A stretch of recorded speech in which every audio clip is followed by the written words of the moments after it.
कल श्रीमद् भागवत कथा के अंतर्गत सुंदर भगवान श्रीमद् भागवत के महात्मा की कथा को आप सभी ने श्रवण किया। आगे श्रीमद् भागवत कथा में व्यास जी महाराज ने श्रीमद् भागवत में जो प्रथम वंदना की है वो सत्य की वंदना की है। वो सत्य क्या है? मृत्यु। संसार में कोई ऐसी वस्तु नहीं है कि जिसके साथ कुछ न जुड़ा हो। दिन है तो रात भी है, हानि है तो लाभ है, पुरुष है तो नारी है, फूल है तो सुगंध है, हानि है तो लाभ है, जय है तो पराजय भी है। तो व्यास जी महाराज ने सत्य की उपमा की है, वंदना की है। उस विराट भगवान का ध्यान करने के लिए वो कहते हैं कि जन्म से लेकर अंत तक केवल मनुष्य के कल्याण का साधन केवल एक है, वो है भगवान की भक्ति सर्वोपरि। जन्माद्यस्य तोऽन्वयादितरतः चार्थेषु विज्ञास्वराट्। उस भगवान के विराट स्वरूप का वर्णन किया व्यास महाराज ने इस श्लोक में। भगवान की एक नहीं हजार सिर है, सहस्र सिर था। सहस्र माने होता है हजार,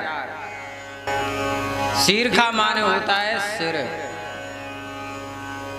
सहस्र शीर्षा पुरुषः सहस्राक्षाः सहस्रपाद। भगवान के हजारों हाथ हैं, भगवान के हजारों पैर हैं। जब मैया यशोदा ने कन्हैया से कहा लाला और तूने मिट्टी खाई, भगवान ने 2 बार विराट स्वरूप का दर्शन कराया। एक कराया किसे? अर्जुन को। जब अर्जुन को युद्ध में मोह हो गया था, वो कहने लगे जिन गुरुदेव भगवान गुरु द्रोणाचार्य से मैंने धनुर्विद्या सीखी है, आज मेरे गुरु मेरे सामने खड़े हुए हैं। वो शास्त्र उपनिषद कहते हैं कि गुरु की वंदना करना चाहिए, गुरु को प्रणाम करना चाहिए, और गुरु को मैं कैसे मार सकता हूँ? तब भगवान ने दर्शन कराया कि जिसे तुम अपना गुरु कह रहे हो वो मैं हूँ, जिसे तुम अपना भाई कह रहे हो वो मैं हूँ, जिसे संसार की जितनी वस्तुएं से तुम अपना समझ रहे हो वो भी मैं हूँ।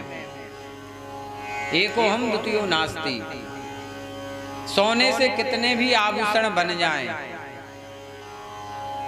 जैसे आपके पास 100 ग्राम सोना है तो आप सोनी के पास गए, भैया इसके भाला भी बना दो, नासका की नथनी भी बना दो, हार भी बना दो, चूड़ी भी बना दो, पर उन सब के साथ एक शब्द जरूर चलेगा, सोना। सोने का हार, सोने की नथनी, सोने के कंगन, वो शब्द समाप्त। इसी प्रकार चाहे चींटी हो, चाहे मनुष्य हो, चाहे वृक्ष हो, चाहे पत्थर हो, हर जगह भगवान है। हम जयपुर जाते हैं और बढ़िया सुंदर प्रतिमा लेकर आते हैं,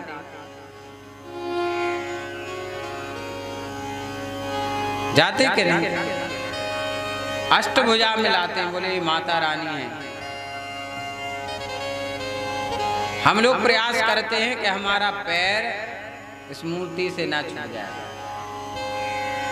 क्योंकि हमें आस्था है। पर जो मूर्ति बनाता है वो तो मूर्ति के ऊपर ही बैठा रहता है। विशाल प्रतिमा बड़ी बड़ी बनती, उन्हीं पे चढ़े रहते हैं लोग, बनाते रहते हैं। तो वही पत्थर जब मंदिर में पहुंच जाता है, पूजा पाठ होता है, प्राण प्रतिष्ठित हो जाती है, तो वही पत्थर क्या बन जाता है? भगवान। इंसान भी भगवान बन सकता है यदि अच्छे कर्म करेगा तब।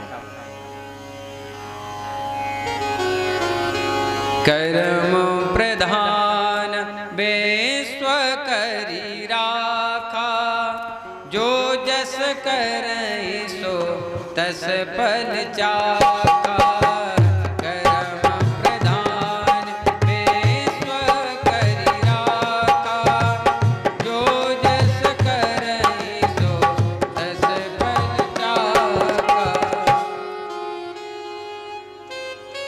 कर्म प्रधान, जैसे गांव में एक प्रधान होता है कि नहीं, बिना उसके हस्ताक्षर के कोई भी काम पास नहीं हो सकता है।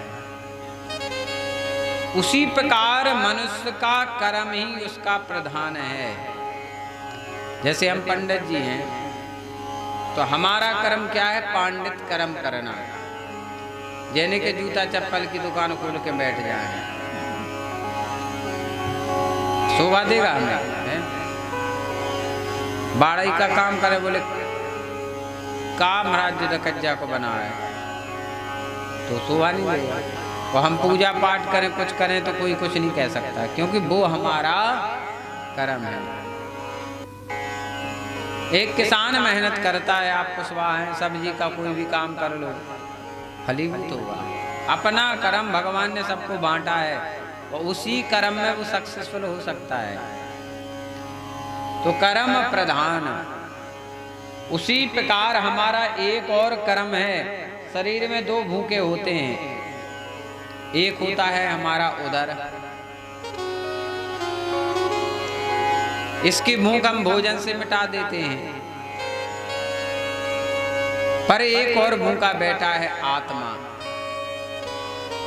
अब आत्मा की भूख कैसे मिटेगी?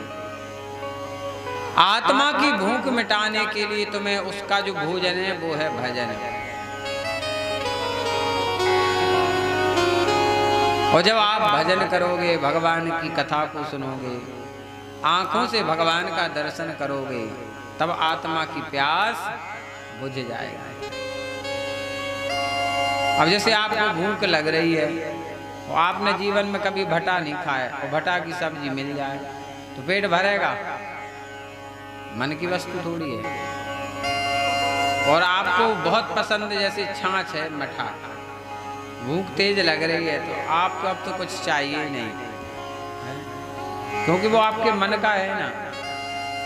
तो जो आत्मा की प्यास भूख है वो भजन से ही मिटती है।